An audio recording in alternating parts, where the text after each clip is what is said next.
সাবেক প্রধানমন্ত্রী শেখ হাসিনাকে দেশে ফিরে গণ্ডগোল না করতে মন্তব্য করেছেন স্বরাষ্ট্র উপদেষ্টা brigadier general M Sakhawat Hossain.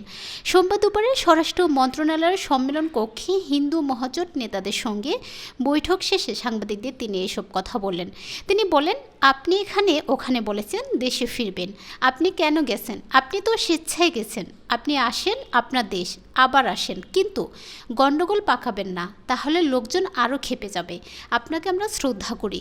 স্বরাষ্ট্র উপদেষ্টা বলেন, জাতীয় পার্টির নেতা হোসেন মোহাম্মদ এরশাদের পতনের পর তাকে বলা হয়েছিল যে বিদেশ যেতে চান যেতে পারেন, আর না হয় জেলে যেতে হবে। তিনি জেলে গিয়েছিলেন। আপনিও ফিরে আসুন, দেশকে অরাজকতার দিকে ঠেলে দিবেন না। দলকে পুনর্গঠন করুন নতুন মুখ দিয়ে।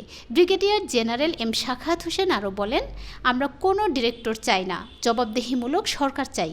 এর মধ্যে থেকে যারা রাজনীতি করতে পারবেন তারা রাজনীতি করবেন, যারা করতে পারবেন না তারা করবেন না।